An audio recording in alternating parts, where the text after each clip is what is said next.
If it wins the upcoming parliamentary elections, and I put the jokes aside here, the Conservative government in Great Britain wants to introduce a compulsory national service for 18-year-olds.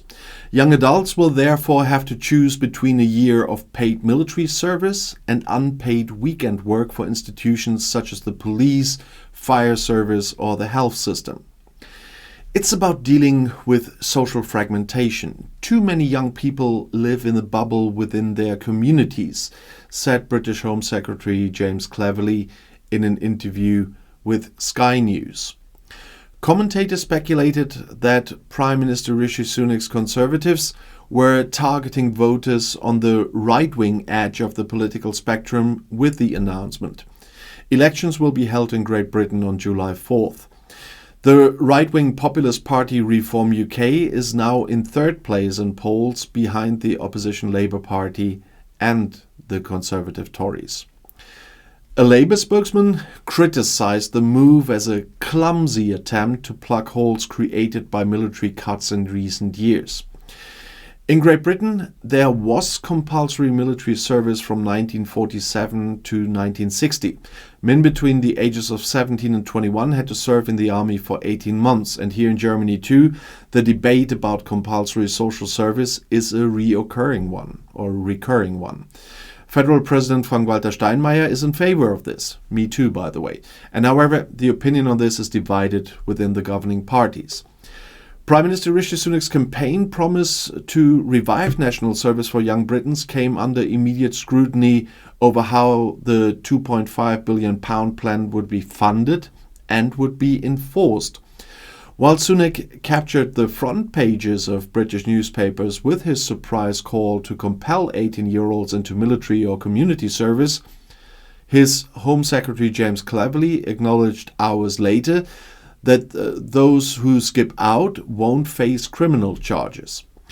The admission raised questions about how the Conservatives will enforce the program if they manage to overcome a significant poll gap and beat Labour in the general election on July 4th.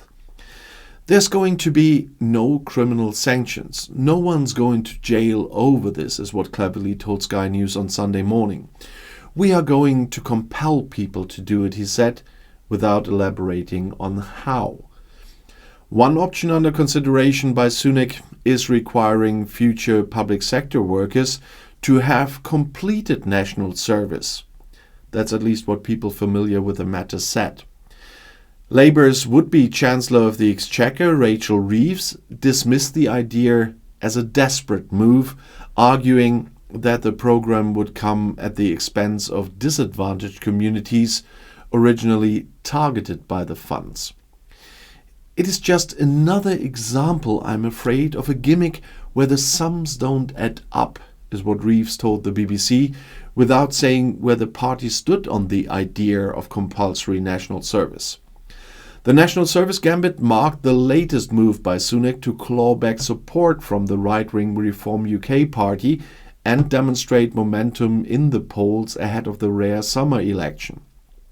Sunak chose the policy after internal polling showed that it could undermine the reform vote, according to people familiar with his thinking.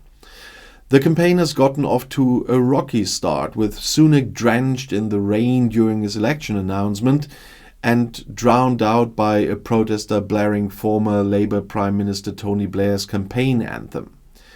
Many of Sunak's cabinet members were kept in the dark on the plan until the final hours. Some had been expecting an autumn election that would have allowed the economy more time to improve. Sunak is hoping that, if he can't beat Labour leader Keir Starmer, he can at least save the Conservatives from a historic wipe-out. His allies have told this to media. The ruling party is losing support to Reform UK, founded by Brexit campaigner Nigel Farage, which could help Labour run up its tally of seats in the first general election since 2019. Labour maintained its 22-point lead over the Conservatives in the first survey conducted by the YouGov polling firm after Sunak's announcement, with the opposition party getting 44% of support. Some 22% said they supported the Tories, compared with 14% for Reform in the poll released on Saturday. Still, the survey of 2,072 adults found that 25% viewed the Prime Minister favorably. That's up 5 percentage points from earlier in May, and that compares with 34% for Starmer. The national service mandate would require 18-year-olds to choose between either a full-time placement in the armed forces or cyber defense for 1 year, or volunteering in their community for the equivalent of 1 weekend per month for 1 year. A royal commission would be created to help launch applications for a pilot program in September 2025 and introduce the mandate via a new National Service Act by the end of the next parliament. This is a great country, but generations of young people have not had the opportunities or experience they deserve, and there are forces trying to divide our society in this increasingly uncertain world, is what Sunak said in a statement on Saturday. The Royal Commission will be asked to examine how a full-time placement with the armed forces can lead to better opportunities for future work or study for young people, as the Conservatives said in a separate statement late Sunday. Possible incentives could include encouraging employers to consider and fast-track interviews for those who have completed their service with the armed forces. The proposal would see the UK rejoin the ranks of countries that have similar mandatory national service programs, including Israel, South Korea, and Singapore. Britain last introduced mandatory national service in the years after World War II, as I said, as the nation sought to manage its commitments overseas, eventually scrapping the program then in the 1960s. The plan comes amid broad concern in security circles about Britain's military readiness during what Defence Secretary Grant Shapps has called a pre-war era. The British Army has shrunk dramatically under Tory rule to roughly 85,000 full-time personnel last year from 110,000 in 2012. And even as Sunak pitched a plan that may alienate younger Britons, Starmer reiterated Labour's support for opening up the voting age to 16 and 17-year-olds at a campaign event on Saturday, as The Guardian reported.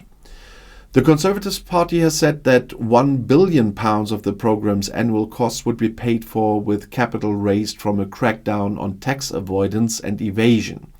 The remaining £1.5 billion would be paid for by expanding the Shared Prosperity Fund, set up with funds redirected from the European Union after Brexit. The fund was previously earmarked for spending on the Levelling Up programme to develop disadvantaged communities, raising further questions about Sunak's commitment to a project central to former Prime Minister Boris Johnson's successful campaign in 2019. Sunak caught one political break last week when Farage announced that he wouldn't run for a parliamentary seat under the Reform banner, something that might have made it easier for the upstart party to rally votes. During an appearance on Sky News on Sunday, Farage called the National Service Programme a joke, while acknowledging his ambition to supplant the Tories. "I want to see the centre-right of British politics completely reshaped," he said. Things are looking bad for the British Conservatives and Prime Minister Rishi Sunak.